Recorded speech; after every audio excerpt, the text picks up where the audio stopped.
Hi, my name is Nate, and welcome to In a Car. Have you heard of Mega Man? Probably. Have you heard of Mega Man for DOS? Maybe. Have you heard of Mega Man 3 for DOS? Probably not. Have you heard of Mega Man 2 for DOS?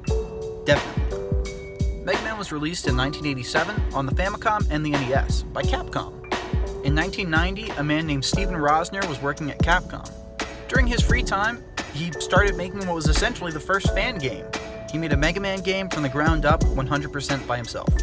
Capcom at this time wanted Mega Man to be everywhere, so they released it. To save money, they used a close-up of the art for Mega Man 3 on the NES for the cover. It also shares cover art with the first Mega Man game I ever beat, Dr. Wily's Revenge for the GBA. Now the reason you haven't heard of Mega Man 2 for DOS is because it doesn't exist. When Rosner and his brother were making another game, they approached Capcom and they said they'd release it if they changed it to Mega Man, so they did, and once again, to save money, they reused the cover art of Mega Man 3 for the NES. So, Mega Man 3 for DOS was born. Oreo O's were an Oreo branded cereal that sold from 1997 to 2007 and then came back in 2017. What happened in that 10-year gap? It's complicated, but let's try to explain it anyway. In 1997, the cereal was thought to be a permanent addition to the cereal aisle, and it was for about a decade. Oreo is owned by Nabisco, and Post makes a lot of cereal. From 1997 to 2007, Kraft owned both of them, so made a cereal. In 2007, Kraft sold Post and didn't have a cereal division anymore. And Post had the recipe but couldn't legally make Oreo O's, so they made this knockoff. The success led Kraft and Post to make a deal, and Oreo O's are back. But this whole time, it was available in South Korea. Kraft owned a company in South Korea that had licensing agreements with Post. In the early 90s, Ty Warner was a toy salesman. By 1993, he had his own company and released the first Beanie Baby. It wasn't very successful at the get-go, but why did they end up becoming an investment for people? This is Peanut the elephant, and it was dark blue. Ty Warner one day decided to change it to a light blue, dark blue. Peanut was now in low supply and was a lot more valuable now. The effect of this accident led Ty to kind of make it a regular thing. They'd release a Beanie Baby, and then a few months later, they'd retire it. This made every single Beanie Baby, to an extent, rare and limited. And that created a really profitable secondary market, which is also basically free advertising. In 1999, Ty decided to retire the whole Beanie Baby line, but supposedly had a change of heart and decided to let the people vote on it. The people, of course, voted no. Marketing ploy? Probably. They're still around today. Truthfully, very few aside from the original Peanut are actually valuable. Valuable collectibles are kind of rare by nature, and Ty Warner sucks for manipulating people into thinking otherwise. Oh, and he also committed tax fraud. Unlike the Shamrock Shake, McRib seems to appear and disappear from the McDonald's menu at random. Why? In the 1970s, the US public was really wary about eating too much beef. Most fast food places just started selling more chicken. But McDonald's partnered with the National Pork Producer Council. With the help of animal scientists and chefs, the McRib was spawned. In 1981, it debuted. Nationally, it did fine, but in the Midwest, it was a huge hit. For reasons that are debated, it was eventually pulled from the menu. Even to now, it appears and reappears seemingly randomly. Why isn't it a permanent addition? Is it some kind of marketing ploy? Nope. Basically, sometimes pork trimmings are just a lot cheaper and McDonald's can make more money. Other time, pork is just too expensive and McDonald's just doesn't want to lose money. Unclimactic, huh? In 1985, a group called the PMRC formed. Their intention was to censor explicit content in music. Many musicians met before the group and a US Senate subcommittee to debate. The most notable, however, was Dee Snider of Twisted Sister. Snider came to the hearing in typical 80s glam rock attire. Al Gore tried to delegitimize Dee Snider, but was shut down multiple times. The group eventually went on to produce this warning that we see a lot today. But it kind of backfired. Ironically, albums that have that sticker tend to sell more than any other album. Coca-Cola has been around since 1886, and for nearly 100 years, the taste stayed practically unchanged. In the mid-1980s, Coke did some blind taste tests with consumers. They compared Coke, Pepsi, and a new formula. The new recipe was heavily favored by most people. In 1985, Coke pulled a switcheroo and pulled all the original Coke from American shelves and replaced it with the new Coke recipe. Coke was really open about it and really heavily promoted the new Coke. Initially, sales were really high, but quickly declined and was followed by backlash. People rioted in the streets over the loss of original Coke. Not really, but they were really upset. For 3 months, you couldn't get original Coke anywhere. Coke received an overwhelming amount of letters and calls begging to bring the original Coke back. They pretty quickly fixed the mistake and reintroduced Coke Classic. They still sold new Coke and eventually rebranded it as Coke 2, but eventually discontinued it. Marketing ploy? Probably not. There's too much money to be lost. In 2000, Lance Pride created a flash game called Experimental Penguin. Penguins would throw snowballs at each other. It was popular, but before long they had to shut down the server due to expenses. The follow-up was in 2003 called Penguin Chat. It was basically an early version of Club Penguin. Eventually there was Penguin Chat 2 and 3. In 2005, Lance and some coworkers created an offshoot of the company they worked at specifically for Club Penguin. The goal was to make a safe place for kids to interact on the internet. This was when MySpace was becoming popular after all. In 2005, Club Penguin was launched, which is crazy because it was originally supposed to launch in 2010. In 2007, the entire company was bought by Disney. Club Penguin grew tremendously while it was owned by Disney, but by 2015 it had really started to decline. In 2017, it was announced that the servers would be shut down. To pay tribute, during its last final months, players would speedrun the game and try to get banned as fast as possible. On March 30th of 2017, the servers were officially shut down. One day in Brooklyn in the early 1970s, two guys, Don and John, decided to start a beer distribution company. By the mid-80s, they started making their own products. In the late 80s and early 90s, they released some alcoholic beverages. They were really popular, but they had some really controversial marketing surrounding them. Several lawsuits later, they renamed it. In 1991, they started selling tea. That's when it officially became Arizona. The tea market at that time wasn't exactly small, so to stand out, they made cans with cool designs and made it only 99 cents. How is it still only 99 cents? Well, they cut costs every way they can without trying to sacrifice the quality. Since at least about 1994, Don and John do not get along. In 1998, they decided to remain 50-50 partners, but Don would pretty much run the company. Shortly afterwards, though, John decided he just wanted to sell it. Several court battles later, and Don was ordered to pay John $1 billion for his share of the company. So he did, and now he's the sole owner of the company. Steve Burns was the beloved host of Blue's Clues from 1996 to 2002. At the height of his popularity, Steve's character went to college and was replaced by his little brother, Joe. Why? Steve Burns actually left to pursue a career in music. He also stated that he didn't just want to be known as the guy from Blue's Clues. Several rumors circulated that he died of a drug overdose or he died in a car accident, but none of them are true. He's released 3 albums and he's even worked on music with members of the Flaming Lips. As of this recording, he's quite alive. Whoa, it's nighttime now, and I'm wearing different clothes. So I decided to check out Stephen Burns' music, and a lot of it is for kids, which is all fine and good. But I would recommend that you look up the song OK Toilet Bowl by Steven. Hi, my name is Nate, and welcome to In a Car. In 1930, the Mars Candy Company released the Snickers bar. They named it after one of the Mars family horses. Prior to 1990, it was called a Marathon bar in the UK and Ireland, but it was changed to the global standard. Mars had a completely different Marathon bar in the US up until 1970, and it resembled the UK Curly Whirly. Why is candy so complicated?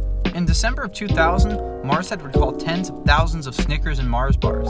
Mars received a letter saying that there were 7 candy bars available to the public that were tampered with. The threatening letter they received even had a candy bar sent with it that had rat poison in it. There was no ransom demanded for information, so they just recalled the candy to be safe. Supposedly, they're changing it back to Marathon in the UK, so anybody from the UK, if you can confirm that or deny that, please let me know. Now, if somebody picked up a rock and then tried to sell it to you as something more than a rock, that'd be pretty shady. But believe it or not, the pet rock was actually something that was a little bit more than that. In 1975, a man named Gary Dahl came up with the idea that there would be a rock that would be your pet. It sold for $4, and he sold over 1 million of them. Were people really dumb enough to buy a rock for $4? On the surface, yes. But what you were really buying wasn't just a rock. Well, the rock itself was just a rock, but with each rock sold, there was a fully detailed gag book of how to take care for and train your rock. So really, for $4, you were buying a comedic book that came with a rock. By early 1976, it was discontinued due to low sales. Gary Dahl even later stated that he thinks his life would have been easier if he never sold it. But I think looking back, if there was more emphasis on the book instead of the rock, it might have been a product that had more longevity, and more people would realize it was more than just buying a rock, and maybe that would get rid of some of the negativity tied to it. In 1996, Tamagotchi was invented by Aki Miyata and Akihiro Yokoi. The name is a combination of the Japanese words for egg and watch. Akira Miyata wanted to create a pet that was not a burden on a household, and Akihiro Yokoi was inspired by a commercial with a boy carrying a turtle in a backpack. Those ideas together formed Tamagotchi, the virtual pet, released by Bandai. As many kids from the 90s and 2000s will remember, Tamagotchi was really popular. They even won the inventors a satirical but somewhat serious economic Nobel Prize. Like many fads, teachers found them to be a distraction, and in many schools they were banned. There were other controversies as well, with at least one resulting in a supposed death. They also inspired many imitators, and a spin-off made to appeal to younger boys was actually the origins of Digimon. Tamagotchi is a snapshot of a very specific era in pop culture, and in many areas you can find dead Tamagotchis that were buried into the ground. But fret not, their memory lives on. Sounds from Tamagotchi have been saved in the Museum of Endangered Sounds to be preserved for future generations. No one is asking for this, but I have to do it. In 1906, an Italian immigrant named Amedeo Obisi started Planters Peanuts. In 1916, a contest for designing a mascot for the company was held. The winner was a schoolboy who was awarded with $5. However, later, Planters paid for the college education of him and his siblings. After some touch-ups by a professional artist, Mr. Peanut was born for the first time. Between then and now, Mr. Peanut's history has been pretty mundane, aside from this really weird World War II propaganda poster. As many of you probably know, in January of 2020, Mr. Peanut was killed in a violent commercial. He fell off a cliff to his death and exploded. During the Super Bowl of that same year, a funeral was held for Mr. Peanut, at which Baby Nut was born. Then by August, Mr. Peanut was miraculously of legal drinking age. God, I hope this ends soon. SpongeBob is a global pop culture titan. And with that, there's a plethora of SpongeBob merchandise. In fact, we've even gone full circle, and now there's merchandise of the merchandise. In 2002, the company that taught me if it's popsicle, it's possible, released the SpongeBob Ice Cream Bars. There have been other characters to have these ice cream bars as well, but SpongeBob is the longest lasting. Famously, these character bars tend to come out a little bit less than perfect sometimes. Alpha Group, a subsidiary of an Asian entertainment company, started selling a line of SpongeBob merchandise in 2019. Most of it is run-of-the-mill SpongeBob merch, but there are notable exceptions to that. Those exceptions being merchandise of popular SpongeBob memes. They even released these figures that are the SpongeBob ice cream bars in their varying degrees of recognizability. Merchandise of merchandise. A marketing Ouroboros, if you will. In 2002, a man named Robert Croak was put on probation after forging some checks. He spent the next few years trying to get out of financial ruin. In 2003, however, he started BCP Imports. In 2002, on the other side of the world in Japan, designers designed animal-shaped rubber bands. Their goal was to reduce rubber band waste by designing rubber bands that people would actually want to hold on to. They were marketed to offices and were made available in 2005. Croak saw these in China while on a business trip. He took the idea and remarketed it towards kids. In 2006, Sillybandz were born. By 2008, they were spreading from school to school, and by 2010, they hit their all-time peak. And impressively, they did it all by word of mouth. That, as well as collaborations with highly recognized celebrities and brands, of course. Kids would trade them to other kids at school and try to get as many as they could. Like with any fad, schools banned them and they had their controversies. And also, like many fads, they didn't really end with a bang. They just slowly faded away. In the early 1900s, the mortality rate for typhoid was 10%. It's also important to know that science behind germs were in their infantile days. In 1906, a wealthy family had an outbreak. They were able to conclude that it probably came from the new hire, a cook named Mary Mallon. A background check was ran, and it seemed that typhoid followed Mary wherever she went. She'd frequently change her job and name. She refused to be tested. Typhoid was associated with poor hygiene. Mary revealed that she didn't see the need to wash her hands before touching food. Again, germs are a new concept. Eventually, she was apprehended and tested. Mary was the first known asymptomatic carrier of disease. She was forced to quarantine for the first time in 1907. By 1908, she was given the nickname Typhoid Mary. In 1910, she was released, but she had to promise that she wouldn't work as a cook anymore. She worked doing laundry for her family, but quickly went back to her cooking ways. And of course, a lot of people got sick, so she went back to changing jobs and names. In 1915, she was apprehended again, and from there, she had to spend the rest of her life in quarantine. Have you ever wanted to work at a fast food restaurant? Have you ever wanted to learn how to do that while using the most popular handheld gaming system? Well, if you live in Japan and the year is 2010, then you're in luck. In 2010, Nintendo and McDonald's teamed up to create this McDonald's branded DSi. If you're wondering why people would want that, your intuition is probably correct, because I don't think anybody really did. But they were never sold publicly. They were made specially for McDonald's with software to help train new hires. There were only about an estimated 8,000 made ever. And because they're company property, they don't come up much. But that doesn't mean that they never do. One has even sold on eBay for the US equivalent of $3,200. They've become an extremely rare collector's item and are still an extremely strange piece of technology. Sweet and sour, half an hour, there has never ever been a show like Veggietales. In 1989, this guy and this guy started this studio. They made graphics and TV commercials. Inspired by a short film they had made, they created Veggietales, a show that would teach kids Christian morals. In 1993, they renamed their studio Big Idea. Veggietales was by far the best in the niche of entertainment for Christian kids, so they saw great success. Animators from Disney were even leaving their jobs to start working at Big Idea. However, many would end up leaving because religious coworkers would aggressively push their beliefs on them. In 2002, the studio was given the green light to start a feature-length film, but production was a nightmare. They went way over budget, and to pay for that, they sold their distribution rights, which it turned out they actually didn't have the right to, so they were hit with a lawsuit and went bankrupt. After that, Big Idea was bought and sold many times. And over the years, a lot of non-Christian Veggietales content came out, but it didn't really do great. In 1988, Who Framed Roger Rabbit released, and it kind of saved Disney's animation department. Steven Spielberg and his production company Amblin played a big part in its success. It effectively jump-started the golden age of Disney. Because of that, Warner Brothers hired him and he produced Tiny Toons.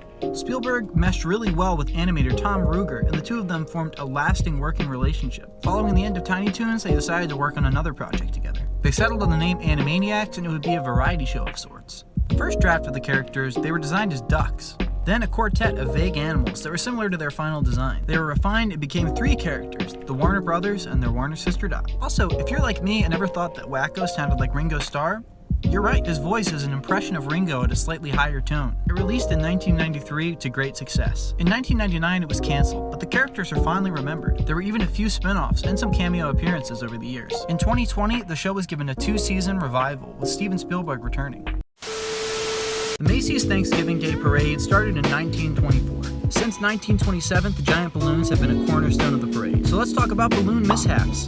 In 1927, Felix the cat was let go into the air and eventually popped. In 1956, Mighty Mouse was punctured by a street lamp and was deflated. In 1957, gallons of icy rain collected on Popeye's head and eventually spilled on the spectators. In 1985, Kermit was punctured by trees, but survived. In 1991, he faced off with a tree again and his head deflated. In 1993, the Blue Blur himself faced off with a street lamp and was deflated. Part of the lamp fell off and hit a little girl and an off-duty cop, but they had no major injuries. In 1997, Barney and the Cat in the Hat also were punctured by street lamps. Debris fell from the street lamp and hit a woman and put her in a 3-month-long coma. After that, a size limit for the balloons was put in place. And lastly, so far, in 2005, the M&M balloon was punctured by, you guessed it, a street lamp and caused minor injury to 2 sisters. After that, even more safety precautions were added. Happy Thanksgiving! Catholics sometimes aren't allowed to eat meat. It can be complicated, so we'll leave it at that. In 1960, Lou Groen owned a McDonald's franchise, and his sales were suffering. Lou lived in Cincinnati, where 90% of the population was Catholic. Remember the no meat thing? Lou noticed that other restaurants were selling fish, which can be eaten by those pesky Catholics. But he couldn't start selling it without the approval of the big guys. In 1962, he pitched it to Ray Kroc, an important McDonald's guy, who didn't like it. Kroc had made his own meatless sandwich for the same reason, and it was pineapple and cheese. Kroc said that fish could join the menu if he could find a way to make it cheaper and if it could outsell the Hula Burger. And it did. And now we have the Filet O Fish. Okay, so this one's really wild and doesn't have a lot of hard facts. In the late 90s, 2 homeless men named Rufus Hanna and Donnie Brennan became friends. The 2 were struggling with alcoholism and would dare each other to do various stunts. A young filmmaker named Ryan McPherson started filming this. Using those clips and clips of high school fights and skate tricks, they made a compilation. This was called Bum Fights. McPherson and 3 other filmmakers started a production company called In Decline. It released in 2002, and while it was very profitable, it was very controversial. It was banned in several countries. Ryan and his crew were charged with misdemeanor and felony charges and were sued by Rufus and Donnie. In 2005, they were even given jail time for not completing their community service. Now this is why I wanted to talk about this. In 2006, Dr. Phil brought on Ty Beeson, who was apparently one of the creators. Supposedly at some point he bought the rights and Ty Beeson is a pseudonym. Either way, Beeson went on dressed as Dr. Phil, and Dr. Phil pretty much immediately kicked him off. You may have heard that Toy Story 2 was accidentally deleted, but here's something you probably don't know. In 1998, there were about 150 people working on Toy Story 2. Toy Story movies are 3D animated, so everything has its own asset and model. And in 1998, there's no cloud, so it's all run on a bunch of computers running Linux together. When someone was trying to do routine file cleaning, they accidentally deleted 90% of the movie. Pixar executives argued about what to do. There was talks about canceling or delaying the movie. But after many failed recovery attempts, Galen Sussman remembered that she had the assets on her computer at home, and Toy Story 2 was saved. But what a lot of people don't know is that after all that was saved, they pretty much scrapped it anyway. The whole entire movie was pretty much rewritten, so the Toy Story 2 that was saved from deletion wasn't really the one that we know. In 2015, Leo Lech and his family lived in Greenwood, Colorado. On June 3rd of that year, Leo and his wife, son, and daughter-in-law went shopping. Leo's 9-year-old grandson stayed at the house to watch the dogs. At that same time, in a nearby Walmart, Robert Seacat was shoplifting. Then the police arrived. He managed to escape them temporarily. Then he broke into the Lech household to hide out and tripped off the alarm. Don't worry, the grandson and eventually the dogs made it out fine. The police were informed that he was armed and had a history of violence. They arrived at the scene and Seacat shot at them and started a shootout. After hours, they finally apprehended him, but the house was destroyed by the police trying to arrest him. They literally ripped off an entire wall of the house. The house was deemed too dangerous to enter and was condemned. The police gave the Lechs $5,000 to cover their insurance deductible and a hotel and other needs. The city also provided temporary housing, but not much else. Seacat got decades in prison, but the police don't admit to any wrongdoing. The Lechs sued and sadly lost.